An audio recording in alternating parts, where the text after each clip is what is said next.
La voix dans la tête a peur de mourir car elle va disparaître pour l'éternité. Et à ça, en général, face à la peur de la mort, on va s'oublier avec des choses de tous les jours. On va dire, oh ça c'est important, il faut que j'y accomplisse, et on va se perdre dans ses buts à court terme. Quand on pense à la mort, en général, on se dit, il faut que j'ai une bonne vie, comme ça on se rappellera de moi d'une bonne façon. Mais ça encore, c'est un peu une façon naïve de se rassurer, car peut-être que la génération suivante pensera encore à nous, mais dans 2 ou 3 générations, il n'y aura plus rien. Donc, dans le fond, peu importe ce qu'on accomplit, il n'y a rien vraiment qui est solide. Lorsqu'on entend parler les gens d'accomplissement d'autres personnes, c'est juste des pensées, c'est fragile, ça peut disparaître rapidement.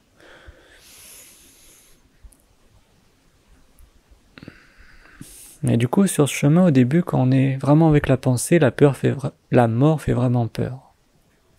Car on va disparaître pour l'éternité, on ne reviendra jamais.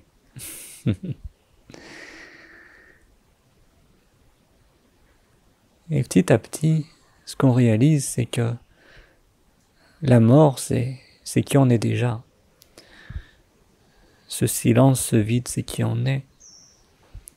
Lorsque la pensée s'enflamme, panique, on peut le voir, on peut l'observer. Cette pensée se déroule sur ce silence.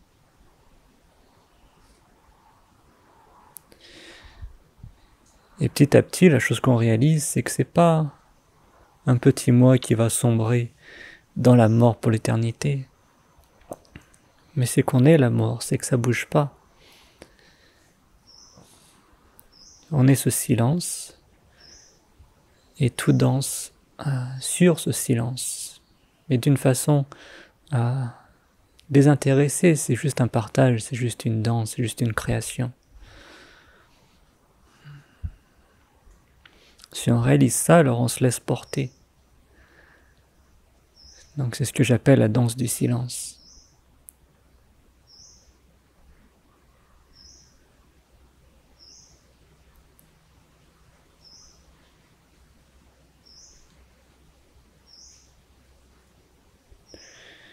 Il n'y a pas à avoir peur car la mort c'est déjà qui on est. Peu importe à quel point ta vie a du succès, peu importe ce que tu fais, la mort va arriver et va tout effacer. Peu importe à quel point tu te démènes pour rendre la terre un meilleur endroit, un beau jour le soleil s'éteindra et même la planète Terre s'éteindra. Donc il n'y a absolument nulle part où arriver. Et à ça, la pensée, elle aime pas du tout ça. La pensée aime bien accomplir, la pensée aime.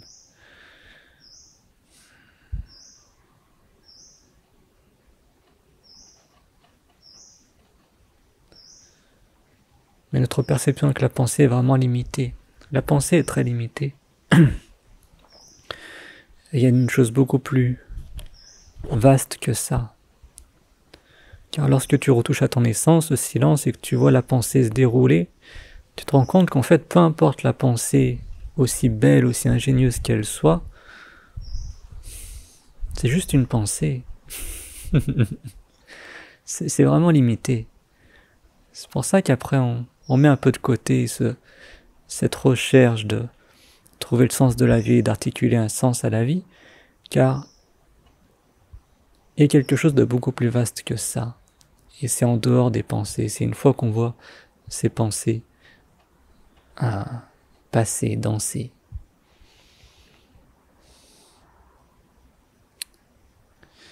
Et lorsqu'on voit ces pensées danser, c'est comme si on était de retour à la maison. C'est comme si tout prenait sens. On se sent vraiment en paix et on se sent vraiment dans la danse. Et on se dit, mais pourquoi en fait on n'a pas... Pourquoi on s'est autant acharné à vouloir forcer les choses alors qu'en fait tout le bonheur, toute la paix, c'est déjà là. Il y a juste à arrêter de s'acharner avec la pensée. et à devenir en quelque sorte aimant avec la pensée, la rassurer.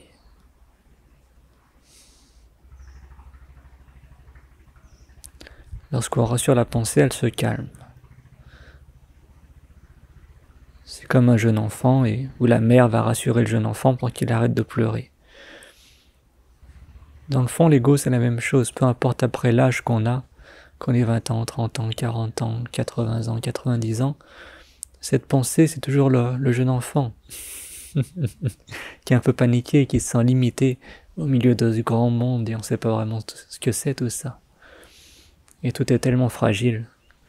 Donc la voix est toujours agitée. Avec le temps, on se rend compte qu'on ne peut pas tellement compter sur des personnes. Si vous avez encore vos parents, c'est très bien. Et un beau jour, vos parents disparaîtront également. Si vous avez des amis proches, c'est très bien. Mais la vie, on ne contrôle pas. Les gens viennent, les gens repartent. Donc on se rend compte que ce côté rassurant, lorsque quelqu'un nous amène des mots de réconfort, ça apaise la voix, ça va mieux. Et en fait, on se rend compte qu'on a déjà ce pouvoir en nous. C'est ce silence qui est sous cette voix. Si on peut vraiment voir cette voix à partir de silence, on peut entendre, on peut voir cette pensée qui se déroule dans la tête. Si on peut vraiment y voir, pas totalement s'identifier à ça, mais y voir, alors on peut commencer à y aimer et à y accepter pour ce que c'est. Et c'est lorsqu'on amène cet accueil que la pensée commence à se calmer.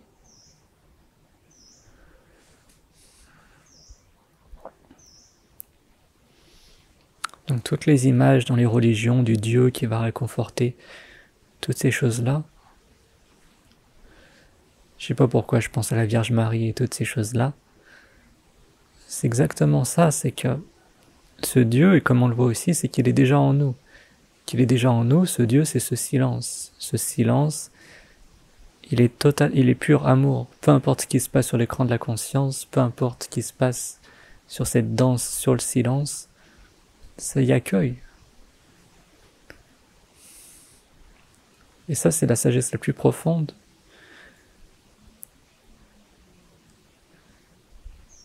Même si on va aussi loin que, mettons que cette vie est une simulation et qu'en fait, il y a quelque chose d'autre en dehors, ce qui pourrait être possible, parce que quand on voit à quel point tout a du sens, on sent qu'il y a un certain type de créateur, mais qu'encore une fois, on ne pourrait pas dire qu'il y a un créateur, parce que ce créateur, qui c'est qui l'a créé?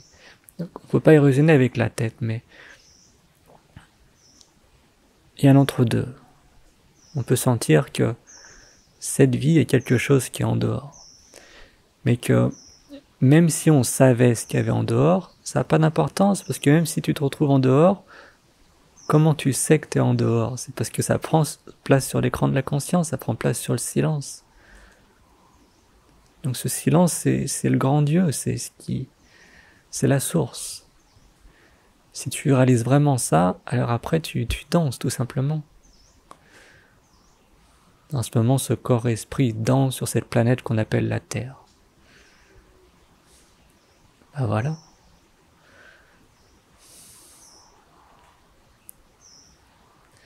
Mais la mort, c'est qui on est, et la mort est universelle.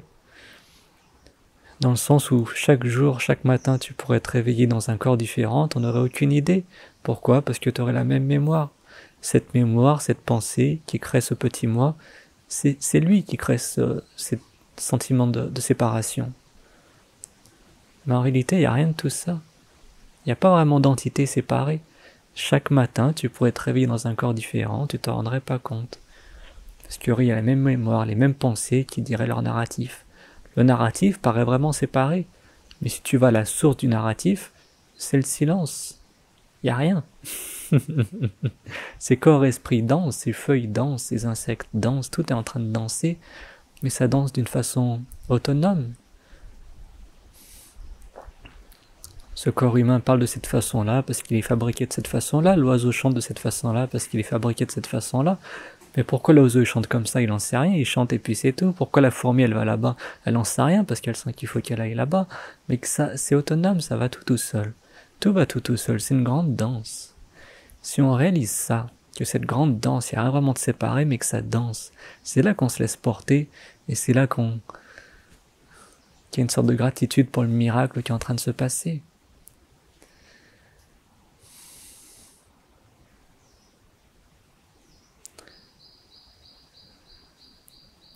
Et un sens plus profond, même une fois qu'on l'a réalisé, il y a rien à perdre, il n'y a rien à essayer de garder un message de sagesse.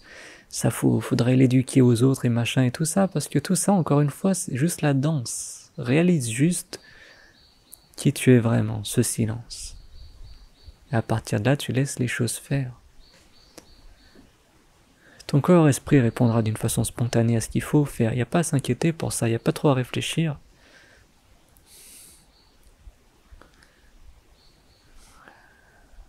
Si tu te laisses porter, tu verras que ça se passe tout seul. Quelqu'un maintenant t'appelle ou frappe à la porte, te dit « Oh, tu veux un café ou un thé ?» Tu verras, la pensée va se lancer tout de suite. Elle va te dire « Ah bah là j'aimerais un thé » ou « Là j'aimerais un café ». Ça va se faire tout seul. Les pensées qui arrivent, on ne les contrôle pas, on ne sait pas pourquoi elles arrivent. C'est tout. Ça arrive tout seul.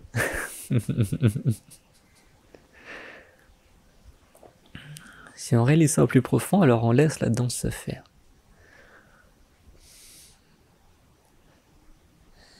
Et en général, si on a vraiment réalisé ça, alors l'amour du silence envers ses pensées, donc ce travail intérieur, ça se répercute après sur l'extérieur.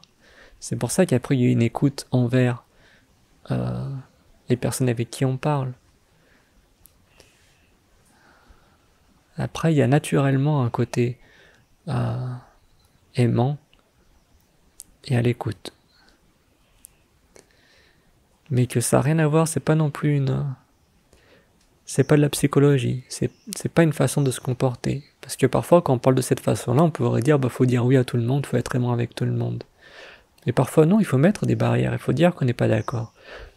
Mais on peut dire qu'on n'est pas d'accord tout en ayant de la compassion pour l'autre, en comprenant son point de vue, et en essayant, voilà, de discuter. On peut être pas d'accord sans forcément être haineux. Le fait de ne pas être haineux, dans le fond, c'est pas pour être une bonne personne, c'est juste de la sagesse. C'est que quand on est haineux, à l'intérieur, c'est rempli de nœuds, c'est rempli de souffrance. Pourquoi souffrir inutilement? Donc devenir aimant, c'est de la sagesse. C'est que tu te fais du bien à toi-même. En te faisant du bien à toi-même, à partir de là, tu verras que ça se passera bien avec les autres aussi. Si t'es mal avec toi-même, t'es agité, tu verras que ça se passera mal avec les autres. Tout va t'énerver, tout va te...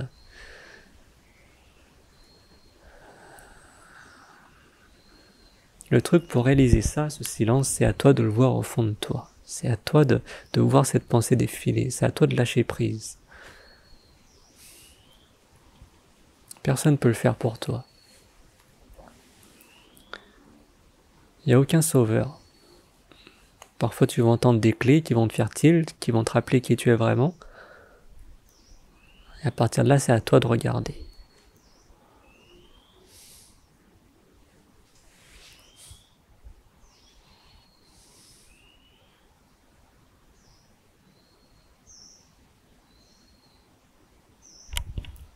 Donc dans la vie de tous les jours, rappelle-toi un peu de ça. Tu regardes ces vidéos, tu lis des livres, trouver la paix, trouver qui on est. Parfois tu y touches un peu et tu te dis ah oui, c'est vraiment, il y a vraiment quelque chose qui est là. Donc après, dis-toi juste dans la vie de tous les jours, rappelle-toi de ça. Si tu fais tout ça et que t'es pas plus aimant avec le monde qui t'entoure, alors à quoi ça sert?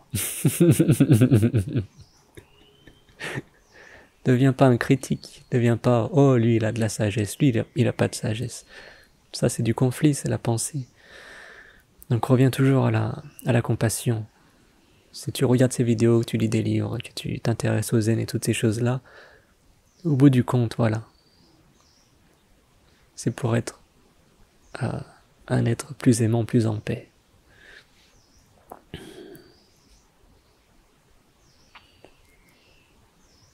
Non pas pour être quelqu'un, mais voilà, c'est une sagesse profonde. C'est que tu as compris qu'en fait, l'amour, c'est déjà qui tu es.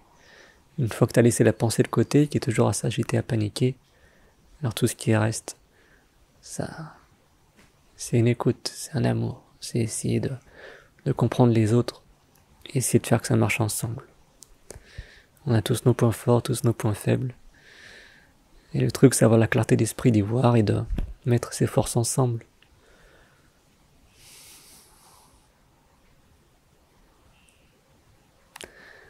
Et ainsi, on peut danser tous ensemble sur ce silence, célébrer la vie, célébrer cette création, toutes ces couleurs, tous ces... Ah, c'est beau quand on voit des fleurs, comment ça a été créé, tout ça, toutes ces formes, toutes ces couleurs. Et voilà, on est là, on danse.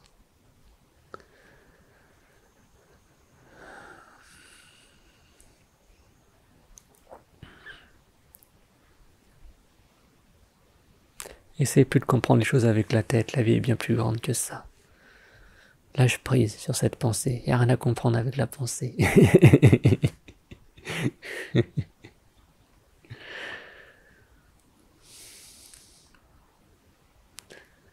Et la pensée reste un fabuleux outil pour, une fois qu'il faut s'organiser, essayer voilà, de faire que ça marche tous ensemble. Mais garde-y juste pour ça, comme un outil. Va pas créer l'histoire d'un petit moi et toutes ces choses-là. C'est pas nécessaire. Parfois, c'est pas nécessaire de penser. C'est tout. Pense quand il faut penser, mais quand il n'y a pas grand-chose à penser, alors arrête.